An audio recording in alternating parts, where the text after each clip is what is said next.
Pjesa e dytë. Krishtlindje në tokën e premtuar. Dita e 5. Zoti e kujton. Zoti u kujtua për të. Në kohën e caktuar, Ana mbeti me barr dhe lindi një djalë, të cilit ja vun emrin Samuel, duke thënë: sepse ja kërkova Zotit. 1 i Samuelit 1:19 deri në 20. Nëse keni fëmijë, ndoshta nuk kaloni dot asnjë ditë të dhjetorit pa një arsye për të kujtuar se dita e Krishtlindjes po afron. Pavarësisht se kjo ndodh duke numëruar ato portëzat e kalendarit të Adventit, të cilat kanë mbetur ende pa u hapur, ose në bisedat emocionuese për dhuratat, ose thjesht në mënyrën se si fëmijët ecin duke kërcyer teksa flasin për gjithçka që do të përjetojnë atë ditë. Është e vështirë të harroni që dita e Krishtlindjes po vjen. Sigurisht që të kujtosh faktin e thjeshtë se Krishtlindja është më 25 dhjetor ka pak dobi. Përfytyroni pak që zbardh mëngjesi dhe ju nuk keni bërë asnjë përgatitje dhe as keni blerë dhurata. Të thoni, e mbajta mend se sot është dita e Krishtlindjes, ka pak gjas që t'i qetësoj zemrat e trazuara të vegjelve dhe të mos u apërlot syt në atë çast. Jo, të kujtosh me të vërtet se dita e Krishtlindjes po vjen, do të thot jo thjesht ta dish këtë, por të veprosh sipas këtij fakti.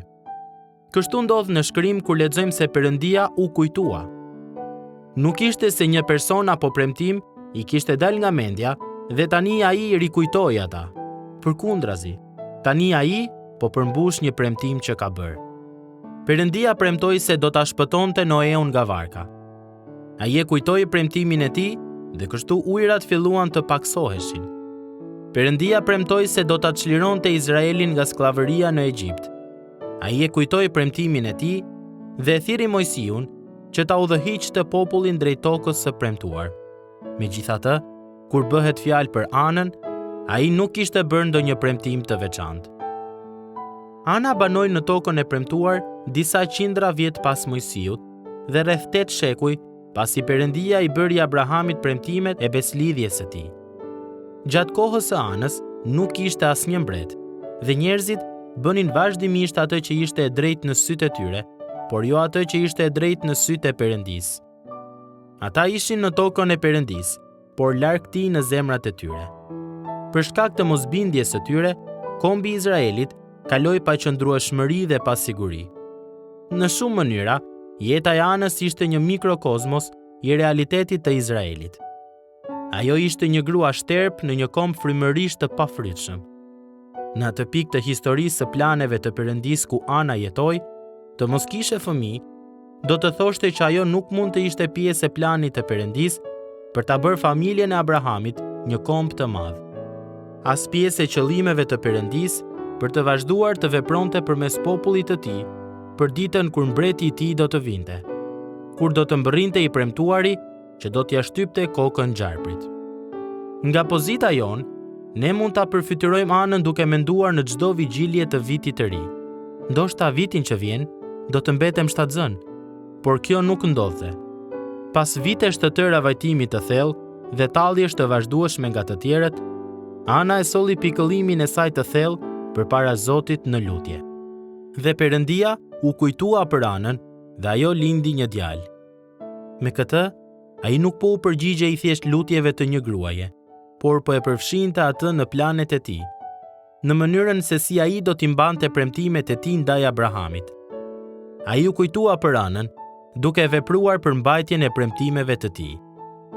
Ana as që ja kishte idenë se Samueli, fëmia që i ishte dhënë, ishte caktuar që të bëhej profet për popullin, që t'u bënte thirrje për të jetuar në sundimin e Perëndisë, si dhe të identifikonte dhe të shpallte mbretin që do ta baritonte mirë popullin, mbretin David. Mirë po Perëndia i dinte të gjitha këto kur u kujtua për Anën. Përgjigja që ai i dha Anës ishte pjesë e përgjigjes së tij për problemin shumë herë më të madh të popullit të tij. Në jetën e një gruaje që nuk ishte më shterp, po shpaloset para syve tanë drama e qëllimit shpengues të Perëndisë. Në shkrim, shohim vazhdimisht që kjo është mënyra se si vepron Perëndia. Në mënyra të pamundura, nga ana njerëzore dhe përmes njerëzve të pazakont. Gruaja e Abrahamit, Sara, ishte shterp, por Perëndia ndërhyri dhe ajo lindi Isakun. Nëna e Sansonit gjithashtu nuk ishte në gjendje të lindte fëmijë, por Perëndia ndërhyri dhe ajo lindi një djalë, i cili me vdekjen e tij do t'i mund të armiqte popullit të tij. Dhe kështu, edhe Ana nuk mund të kishte një fëmijë, e megjithatë, ajo lindi një djalë. Në këtë mënyrë, Perëndia tregon se mbajtja e premtimeve të tij është puna e tij dhe vetëm e tija, jo e jona. Mirë po ai gjithashtu tregon se çdo kush mund të përfshihet në planet dhe qëllimet e tij të mëdha, pavarësisht se sa i mënjanuar apo i keq trajtuar që mund të jetë. Pavarësisht se ç'mbart e shkuara ose e tashmja jon, ne nuk jemi kurrë të përjashtuar nga mundësia që Perëndia të na përdorë për të çuar përpara qëllimet e tij të lavdishme dhe të përjetshme. Tani, si atëherë, Perëndia kënaqet kur hyn në rutinën dhe jetën e zakonshme të popullit të tij dhe ridrejton rrjedhën e historisë njerëzore. Ndërsa mendojmë për foshnja që u lindën grave që nuk mund të mbeteshin shtatzën, mendja jon duhet të shkojë përpara te dhjata e re, jo vetëm te Maria, një virgjëresh, por edhe te një grua nga farefisi i saj, tek Elizabeta. Ajo që një grua e mëshuar, e perëndishme, e cila, ashtu si Ana, kishte përjetuar vite shterpësie, derisa një engjëll i tha burrit të saj, Zakaris, emri i të cilit do të thotë Zoti e kujton, se ajo do të mbetej shtatzën. Djali i Elizabetës, ashtu si ai i Anës, do të ishte mjeti i Perëndisë për t'i kthyer shumë prej bijve të Izraelit te Zoti, Perëndia i tyre, dhe për t'ia bërë Zotit gati një popull të përgatitur. Samueli kishte vajosur mbretin David, dhe Gjoni, djali i Elizabetës dhe i Zakaris, do të pagëzonte mbretin Jezus, pasardhësin më të madh të Davidit. Me dhurimin e kësaj foshnjeje, Perëndia i dha mundësi Zakarias që të kuptonte se ai kishte filluar ta kujtonte beslidhjen e tij të shenjtë. Sepse Gjoni ishte profeti i dërguar për të shpallur ardhjen e atij në të cilin të gjitha premtimet e Perëndisë janë bërë po. Në shtëpinë e një çifti të mëshuar pa fëmijë, po shpaloset para syve tan drama e qëllimit shpengues të Perëndisë. Perëndia i kujton premtimet e tij, dhe ai kujton njerëzit e tij. Ai është gjithmonë duke punuar për ta vërtetuar fjalën e tij dhe për ta përmbushur planin e tij të përjetshëm të shpëtimit. Perëndia punon në kohën e tij, jo në tonën.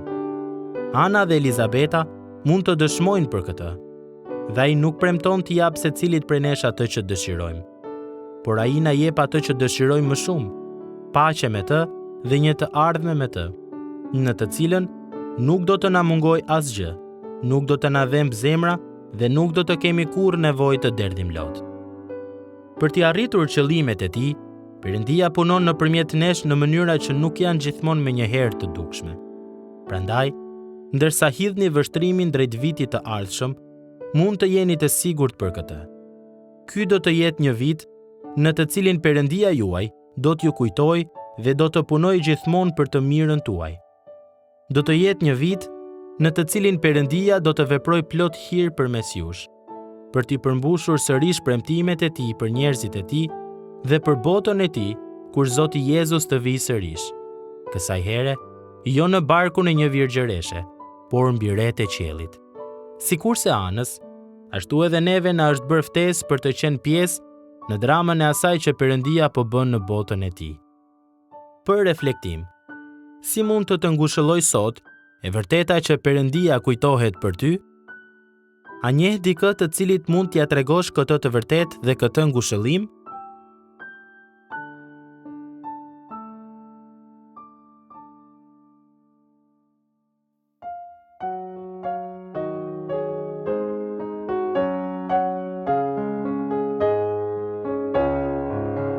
Gjithë ju që besoni, me gëzim nga dhënjësi shpejtoni, shpejtoni në Betlehem. Mbreti i engjëjve sot ndër ne ka shkojmë të adhurojmë, të shkojmë të adhurojmë, të shkojmë të adhurojmë Jezusin Zot. Vërtet Perëndi, drita e përjetshme, nga një e virgjër ai erdhi në botë. Jo i krijuar, biri vetëm lindur, të shkojmë të adhurojmë, të shkojmë të adhurojmë, të shkojmë të adhurojmë Jezusin Zot.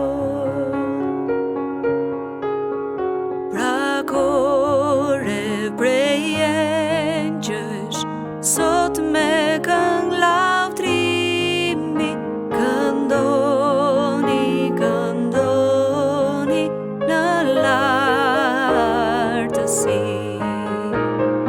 Lavdi në qiell i qoftë Perëndisë, të shkojmë të adhurojmë, të shkojmë të adhurojmë, të shkojmë të adhurojmë Jezusin Zot.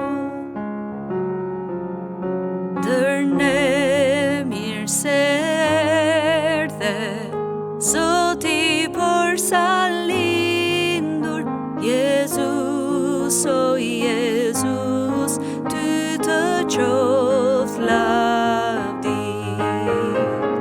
Fjala e Atit sot është mishëruar, të shkojmë të